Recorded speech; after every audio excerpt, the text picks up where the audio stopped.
அஸ்ஸலாமு அலைக்கும் வரஹ்மத்துல்லாஹி வபரகாத்துஹு. எக்ஸ் முஸ்லிம்ஸ் டாபிக், அதாவது வந்து நமக்கும் எக்ஸ் முஸ்லிம்ஸ்க்கும் நடந்த ஒரு பஞ்சாயத்து. புதுசாக ஃபாலோவர்ஸ் யாருன்னா வந்திருந்தீங்க அப்படின்னு சொன்னீங்கன்னா, நான் வந்து ஏற்கனவே எக்ஸ் முஸ்லிம்ஸை பற்றி ஒரு 3 பதிவு போட்டிருக்கேன். அந்த 3 பதிவு பார்த்தீங்கன்னு சொன்னீங்கன்னா, 4வதான இந்த பதிவு என்னங்கிறது உங்களுக்கு புரியும். ஸோ முதல்ல வந்து அந்த 3 பதிவு போய் பார்த்துட்டு வந்துருங்க. அந்த 3 வீடியோனுடைய லிங்க் வந்து நான் டிஸ்கிரிப்ஷனில் கொடுத்துருக்கேன், போய் பார்த்துட்டு வாங்க. ஸோ அந்த பஞ்சாயத்து என்னன்னு உங்களுக்கு புரிஞ்சாதான் இப்போ நான் ஏன் இதை பேசுகிறேன் அப்படிங்கிறது உங்களுக்கு புரியும், அதனால சொல்கிறேன். ஸோ இந்த வீடியோலேருந்து இதுக்கப்புறம் எக்ஸ் முஸ்லிம்ஸை பற்றி பேசக்கூடிய எல்லா வீடியோக்களையும் நம்ம என்ன பண்ண போகிறோம் அப்படின்னு சொன்னால், எக்ஸ் முஸ்லிம்கள் இஸ்லாத்தின் மீதும் முஸ்லிம்கள் மீதும் வைக்கக்கூடிய குற்றச்சாட்டுகளுக்கு நாம பதில் கொடுக்க போறோம். அவங்க சொல்ற குற்றச்சாட்டுகளுக்கு இதுதான் இஸ்லாத்தினுடைய விளக்கம் அப்படிங்கறத நம்ம சொல்லிட்டு நகர்ந்துருவோம். அதை அவங்க ஏத்துக்கிறாங்க ஏத்துக்கல அப்படிங்கிறதுல 2வது விஷயம். நாம வந்து அவங்களுக்கு பதில் கொடுக்கணும் அப்படிங்கிறத விட காமன் ஆடியன்ஸுக்கு, வேடிக்கை பார்க்கக்கூடிய காமன் ஆடியன்ஸுக்கு பதில் கொடுக்கணும் அப்படிங்கிறது தான் என்னுடைய நிலைப்பாடு. ஸோ இந்த எக்ஸ் முஸ்லிம்ஸ் வைக்கக்கூடிய குற்றச்சாட்டுகளுக்கு பதில் கொடுக்கறது எப்படி இருக்கும் அப்படின்னா, சாப்பிடுறா இப்படிதான் இருக்கும். மற்றபடி பார்த்தீங்கன்னு சொன்னா, இந்த யூடியூப் சேனல்ல போய் விவாதம் பண்றது, ஏன்னா சில யூடியூப் சேனல்லாம் நீங்க கீழே வந்து கமெண்ட்ல வந்து சஜஸ்ட் பண்றீங்க, அதெல்லாம் போய் பார்த்தா கேவலமா இருக்கு. ஒரு விவாதம் பண்றான், அந்த விவாதத்துல ஒரு முடிவே இல்லை, வீடியோ ஃபுல் எக்ஸ்போசஸ் அப்படின்னு சொல்லிட்டு டைட்டில் வச்சு அந்த வீடியோ வந்து போடுறான். இவெல்லாம் என்னத்த விவாதத்துல நேர்மையான வந்து முடியாது, அவன்கிட்ட போயிட்டு விவாதம் பண்ண சொல்றீங்க. இன்னொரு சேனல் இருக்கு, அவர் வந்து பாத்தீங்கன்னா பயங்கரமா அட்வைஸ் பயங்கரமா போடுவார். ஏதோ முஸ்லிம்களுடைய ஒரு பெரிய சேவியர் மாதிரி பேசிட்டு இருப்பாரு. இவர் இல்லைன்னா முஸ்லிம்களுக்கு அட்வைஸ் பண்றதுக்கு ஆளே இல்லை அப்படிங்கிற மாதிரி பேசிட்டு இருக்காரு. புலி விழும்போது வழி நடந்த எந்த கல்லும் தலையாக முடியாது, ஏறு விழும்போது கஷ்டம் நினைக்கிற எந்த நிலமும் விளைஞ்சு நிக்காது. இன்னொரு பக்கம், டே நீ சப்போர்ட் பண்ற அந்த எக்ஸ் முஸ்லிம்ஸ் அந்த ரைட் விங் ஐடியாலஜியில் நடக்கக்கூடிய கொடுமைகளை பத்தி பேசுறேன்னா வாயை திறக்க மாட்டாங்க. அந்த 3 idiots இப்ப பேச சொல்லு பங்கு. ஸோ இவங்க கூட எல்லாம் விவாதம் பண்ணி என்ன பிரயோஜனம்? ஸோ நாம வந்து ஆரோக்கியமான முறையில அவங்க வைக்கக்கூடிய குற்றச்சாட்டுகளுக்கு பொதுமக்களுக்கு புரியக்கூடிய வகையில பதில் கொடுத்துட்டு நகர்ந்துருவோம்.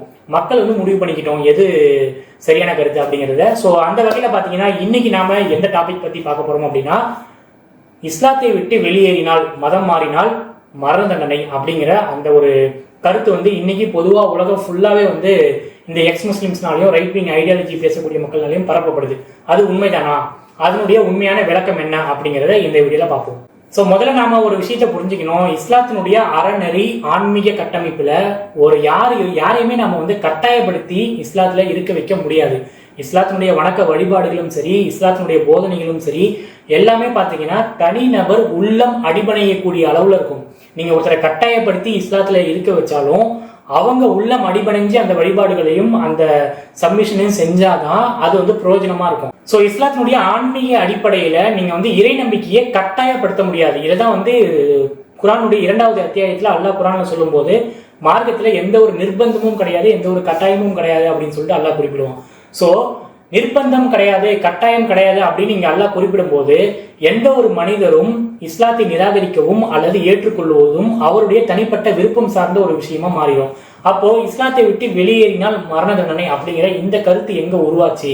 நீங்க சொல்ற மாதிரி இஸ்லாத்துல நிர்பந்தம் இல்லை, மார்க்கத்துல நிர்பந்தம் இல்லைன்னு அல்லாவே சொன்னாலும், இஸ்லாத்தை விட்டு வெளியேறினால் மரண தண்டனை அப்படிங்கிற ஒரு கருத்து பரவலா வந்து இருக்கு இல்லையா? இஸ்லாத்தினுடைய முதல் தலைமுறையினுடைய ஆட்சி அதிகாரங்கள்ல வந்து அது வந்து நடைமுறையிலும் இருந்துச்சு இல்லையா? ஸோ அதெல்லாம் வந்து என்ன அப்படின்னு கேட்டீங்கன்னா, நல்லா புரிஞ்சுக்கங்க. எந்த ஒரு சமுதாயமாக இருந்தாலும் சரி, அதனுடைய முதல் கட்டமைப்புல அதனுடைய கொள்கை அப்படிங்கிறது அரசோடு சார்ந்துதான் இருக்கும். இப்போ உதாரணத்திற்கு இவங்க மேற்கோள் காட்டக்கூடிய ஒரு வசனம் என்ன வருது அப்படின்னு பாத்தீங்கன்னா, விலக்கப்பட்ட மதங்கள் கடிந்து விட்டால் இணை வைப்பவர்களை கண்ட இடத்தில் கொள்ளுங்கள், அவர்களை பிடியுங்கள், அவர்களை முற்றுகையிடுங்கள், ஒவ்வொரு மறைவிடத்திலும் அவர்களுக்காக காத்திருங்கள், அவர்கள் தௌபா செய்து தொழுகையை நிலைநாட்டி ஜக்காத்தும் கொடுத்தால் அவர்கள் வழியை விட்டு விடுங்கள் அப்படின்னு சொல்லிட்டு இந்த வசனம் சொல்லுது. ஸோ இந்த வசனத்தினுடைய பின்னணியை நம்ம வந்து பார்க்கணும். இது வந்து ஒரு போர்க்கால சூழல்ல நடைமுறைப்படுத்தப்படக்கூடிய ஒரு கமாண்ட் தான், புரியுதுங்களா? இது வந்து தனிநபர் வாழ்க்கையில ஒரு சமூகத்துல நிலைநாட்டப்படக்கூடிய ஒரு வசனம் கிடையாது. இப்போ உதாரணத்துக்கு ஈரானுக்கும் அமெரிக்காவுக்கும் சண்டை நடக்குது. இப்ப ஈரானுடைய ஒரு குழு அமெரிக்காவுடைய ஒரு படையின் கிட்ட வந்து மாட்டிக்கிட்டாங்கன்னு வச்சுங்க. இப்ப அமெரிக்கா படைக்கிட்ட வந்து அமெரிக்கா வந்து என்ன சொல்லும், நீங்க கிட்ட அவங்கள்ட்ட அன்பா நடந்துக்குங்க, அவங்கள்ட்ட வந்து உபசரிங்க, அவங்கள வந்து ரெட் கார்பெட்ல ட்ரீட் பண்ணுங்க அப்படின்னு தான் சொல்லுவோம். போட்டு தள்ளுறான், அவனை இத்தனால இவ்வளோ பிரச்சனை பண்ணிட்டு இருந்தா கரெக்டா மாட்டியிருக்கான் அப்படின்னு தானே சொல்லப்படும். ஸோ அந்த வகையில போர்க்கால சூழல்கள்ல நீங்க வந்து இந்த மாதிரியான ஒரு கமாண்டை ஃபாலோ பண்ணுங்க அப்படின்னு சொல்லி இந்த வசனம் சொல்லுது.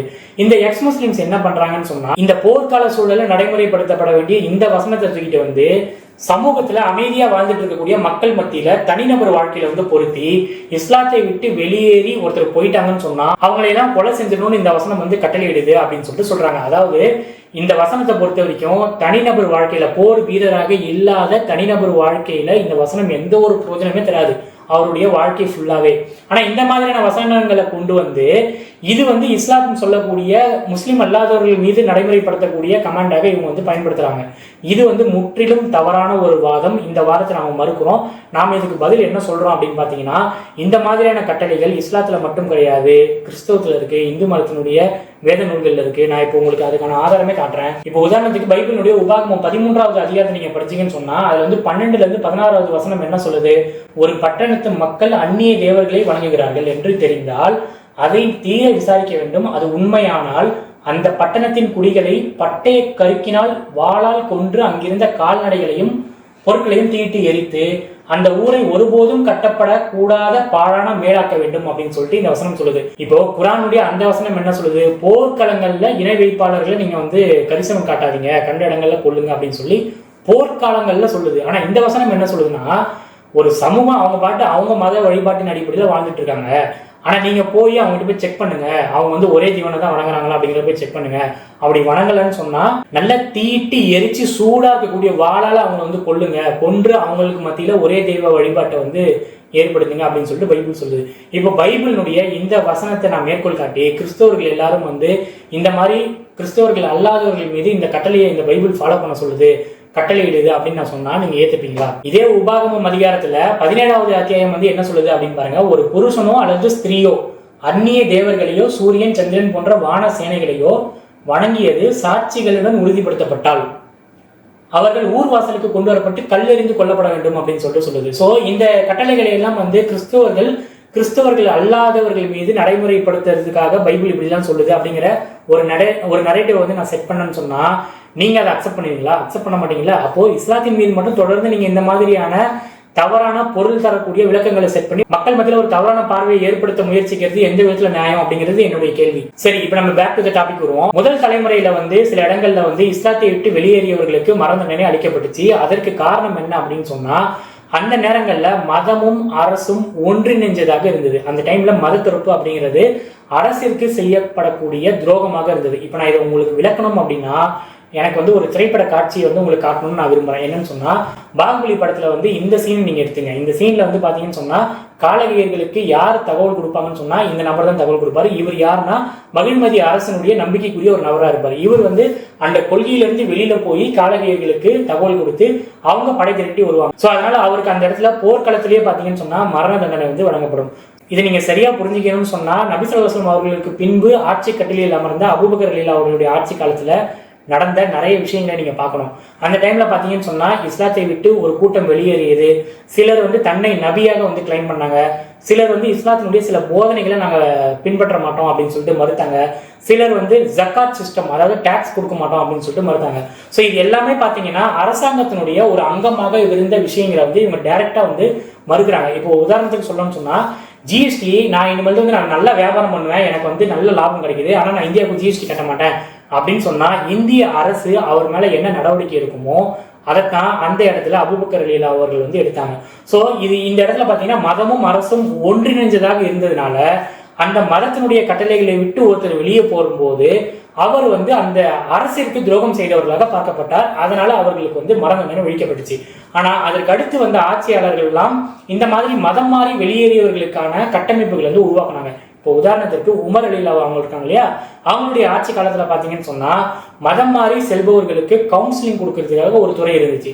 அவங்க வந்து இவர் என்ன காரணத்திற்காக மதம் மாறி இருக்காரு அப்படிங்கிறத அவங்க கிட்ட பேசி தெரிஞ்சுப்பாங்க. இப்போ உதாரணத்திற்கு அவர் வந்து அரசாங்கத்திற்கு எதிராக புரட்சி செய்யல, அந்த மாதிரியான எண்ணம் அவருக்கு எதுவுமே இல்லை. தன்னுடைய உள்ளத்துல எனக்கு இதுல நம்பிக்கை இல்லை, இந்த நம்பிக்கையின் மீது நம்பிக்கை இல்லை, நான் அந்த சார்பின்மையை தேர்ந்தெடுக்கிறேன் அப்படின்னு சொல்லி இஸ்லாத்தை துறந்தால் அவர் அந்த ஆட்சிக்கு எதிராக எந்த ஒரு புரட்சியும் செய்யாம எந்த ஒரு பிரச்சனையும் ஏற்படுத்தாம அமைதியாக அங்கே வாழ்ந்துக்கலாம், ஜிசியா கட்டி வாழ்ந்துக்கலாம். அந்த ஜிசியா அப்படிங்கிறது அந்த ஆட்சியில் இருக்கக்கூடிய முஸ்லிம் அல்லாதவர்களை பாதுகாப்பதற்கான ஒரு வரி தான் அது. ஸோ அவங்களுடைய பாதுகாப்புகளுக்காக தான் அந்த வரி வந்து பயன்படுத்தப்படும். அந்த ஜிசியா வரியை கட்டி அவர் வந்து அமைதியான முறையில் வாழ்ந்துக்கலாம். அந்த செட்டப்பு உமர் ரலியல்லாஹு காலத்திலே வந்துருச்சு. இப்பயும் கூட ஈரான்ல, மலேசியா போன்ற இஸ்லாமிய நாடுகள்ல இந்த செட்டப் இருக்கு. இப்ப ஈரான்லயோ மலேசியாலயோ பாத்தீங்கன்னு சொன்னா நான் இஸ்லாத்தை விட்டு வெளியில போறேன் அப்படின்னு சொல்லிட்டு நீங்க வந்து அபிஷியலா போய் சொல்லும் போது உங்களுக்கு அந்த கவுன்சிலிங் டிபார்ட்மெண்ட்டுக்கு அனுப்புவாங்க. அவங்க கவுன்சிலிங்ல வந்து ரொம்ப தெளிவா கண்டுபிடிச்சிருவாங்க நீங்க வந்து ஆய்வின் அடிப்படையில எனக்கு இந்த மதத்தின் மீது நம்பிக்கை இல்லை அப்படின்னு சொல்லி வெளியேறீங்களா, இல்ல முஸ்லிம் அல்லாத ஒருவரை திருமணம் செய்து கொள்வதற்காகவோ அல்லது வேறு நாட்டிற்கு செல்வதற்காகவோ நீங்க வெளியேறீங்களா அப்படிங்கிற காரணத்தெல்லாம் கண்டு அவங்க உங்களுக்கு சர்டிஃபை பண்ணிடுவாங்க. நீங்க அமைதியா வாழ்ந்துக்கலாம். நீங்க அந்த நாட்டினுடைய ஸ்ட்ரக்சரை கொலாப்ஸ் பண்ற மாதிரியான நடவடிக்கைகளை எடுக்கும் போதுதான் நீங்க தண்டனைக்குள்ளாவீங்க. ஸோ இதை பாத்தீங்கன்னு சொன்னா இது புரிஞ்சுக்கிறதுக்கு கொஞ்சம் கஷ்டமா இருக்கும். ஆனா புரிஞ்சுக்க ட்ரை பண்ணுங்க. இப்போ உதாரணத்துக்கு ஒருத்தர் இஸ்லாத்தை விட்டு வெளியேறாருன்னு வச்சுங்க. இப்போ இஸ்லாத்தை விட்டு வெளியேறி அவருக்கு இஸ்லாத்தினுடைய சட்ட திட்டங்கள் பொருந்தாது. இப்போ அவர் என்ன பண்றாரு, விலை மாதுகள்கிட்ட போயிட்டு தன்னுடைய தேவையை தீர்த்துக்கிறதுக்கு வேண்டி போறாரு. ஆனா அந்த இஸ்லாமிய கண்ட்ரில சட்டம் என்ன, அபிஷியலான சட்டம் என்ன, விபச்சாரம் பண்ணா, அதாவது திருமணமான ஒருவர் விபச்சாரம் செஞ்சா கடுமையான தண்டனை அப்படிங்கிற ஒரு சட்டம் அங்க இருக்கும்போது அந்த சட்டத்தின் மீது நம்பிக்கை இல்லாத இந்த இஸ்லாத்தை விட்டு வெளியேறிய நபர் அந்த செயலை செய்யும் போது அந்த செயலுக்கான தண்டனையை அவர் அனுபவிக்கிறார். ஆனா இந்த எக்ஸ் முஸ்லிம்ஸ் என்ன பண்றாங்கன்னு சொன்னா அந்த செயலுக்கான தண்டனையை அவர் அனுபவிக்கிறார் இல்லையா, அது அவர் மத தொகுப்புக்கான தண்டனையா இவங்க ப்ரொஜெக்ட் பண்றாங்க. அதுதான் ஈரான்ல இவங்க பண்ணிட்டு இருக்க வேலை. இப்ப ஈரான்ல போராட்டம் நடக்குது. இஸ்லாத்தை விட்டு வெளியேறிய அல்லது ஈரானுடைய தற்போது அரசு கொள்கையின் மீது நம்பிக்கை இல்லாத முஸ்லிம்கள் போராடுறாங்க. ஆனா அதுல சிலர் தண்டிக்கப்படுறாங்க. தண்டிக்கப்படக்கூடிய நபர்கள் எதனால தண்டிக்கப்படுறாங்கன்னு சொன்னா அந்த அரசனுடைய ஸ்ட்ரக்சரை கொலாப்ஸ் பண்ற வகையில அவங்க நடந்துக்கிறாங்க, அதனால தண்டிக்கப்படுறாங்க. அந்த தண்டனை இவங்க என்ன பண்றாங்கன்னு சொன்னா அவங்க இஸ்லாத்துடைய நம்பிக்கையை விட்டு வெளியே போறனால தான் தண்டிக்கப்படுறாங்க அப்படின்னு சொல்லி இவங்க ப்ரொஜெக்ட் பண்றாங்க. ஸோ இந்த ப்ரொஜெக்ஷனே முதல்ல தப்பு. ஸோ இஸ்லாம்ங்கிறது வெறும் மத வழிபாட்டு சடங்குகள் மட்டும் கிடையாது, அது ஒரு சமூக ஸ்ட்ரக்சரை உருவாக்கக்கூடிய ஒரு கொள்கை. ஓகேங்களா, அந்த கொள்கையில பாத்தீங்கன்னா சட்டவியல் இருக்கு, அந்த கொள்கையில இறையியல் இருக்கு, அந்த கொள்கையில பாத்தீங்கன்னா சட்ட திட்டங்கள் இருக்கு. குறிப்பா பாத்தீங்கன்னா இன்னென்ன குற்றங்களுக்கு இன்னென்ன சட்டங்கள் இன்னென்ன தண்டனைகள்னு சொல்லிட்டு இருக்கு. ஸோ இப்போ இஸ்லாத்தை விட்டு வெளியேறிய ஒரு நபர் அந்த இடங்கள்ல இஸ்லாம் தடை செய்திருக்கக்கூடிய, அதாவது இஸ்லாமிய ஆட்சி அமலில் இருந்து அந்த நாட்டினுடைய சட்டங்கள் தடை செய்திருக்கக்கூடிய ஒரு செயலை செய்யும்போது அவர் தண்டனையை பெறாரு. அந்த தண்டனையை தான் இவங்க இஸ்லாத்தை விட்டு வெளியேறியதனால் இவர்களுக்கு இந்த தண்டனை ஏற்படுது அப்படின்னு சொல்லி ப்ரொஜெக்ட் பண்றாங்க. இப்போ இஸ்லாம் ஆட்சி செய்யக்கூடிய பல்வேறு பகுதிகளில் பாத்தீங்கன்னு சொன்னா இஸ்லாத்தை விட்டு வெளியேறினால் உடனே அவர் கொன்றணும் அப்படின்லாம் சட்டம்லாம் கிடையாது. அவங்க கவுன்சிலிங் உட்படுத்தப்படுவாங்க. அரசாங்கத்திற்கு எதிராக கிளர்ச்சி செய்யப்படாத வகையில அவங்க எந்த ஒரு தண்டனையும் அனுபவிக்க மாட்டாங்க. அவங்க பாட்டு அமைதியா வாழ்ந்துப்பாங்க.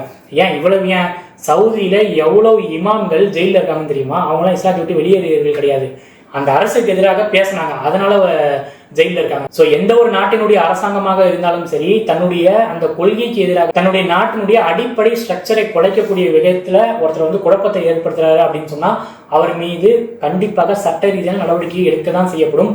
அந்த மாதிரியான நடவடிக்கைகள் தான் இஸ்லாமிய நாடுகள்ல மதத்தை துறப்பவர்கள் மீது எடுக்கப்படுகிறதே தவிர மற்றபடி மதத்தை துறந்ததனால் அவர்கள் கொல்லப்படுகிறார்கள், தண்டனை அனுபவிக்கிறார்கள் அப்படிங்கிற நிலை எங்கும் கிடையாது. இந்த டிஃப்ரெண்ட் நாம புரிஞ்சுக்கணும். ஸோ வரக்கூடிய காலங்களில் இந்த எக்ஸ் முஸ்லிம்ஸ் வைக்கக்கூடிய ஒவ்வொரு கேள்விகளுக்கும் இந்த மாதிரி தனித்தனியா நம்ம ஒரு பதிலை போடுவோம். இந்த பதில் கண்டிப்பா எக்ஸ் முஸ்லிம்ஸால ஏற்றுக்கொள்ளப்படாது. அவங்களுக்கு சாட்டிஸ்பேக்ஷனா இருக்காரு. நான் நீங்க இதை ஏத்துக்கணும், திரும்ப இஸ்லாத்துக்கு வரணும் அப்படிங்கிற அக்கறை எல்லாம் ஒன்றும் பேசல. ஸோ எக்ஸ் முஸ்லிம்ஸ் தவிர்த்து காமன் ஆடியன்ஸாக இருக்கக்கூடிய உங்களுக்கு நான் பேசின இந்த வீடியோல என்ன மாற்று கருத்து இருந்துச்சுன்னு சொன்னா கீழே கமெண்ட்ல சொல்லுங்க. வரக்கூடிய வீடியோல அதுக்கான விளக்கங்களை நான் கொடுக்குறேன். அஸ்ஸலாமு அலைக்கும் வரஹ்மத்துல்லாஹி வபரகாத்துஹு.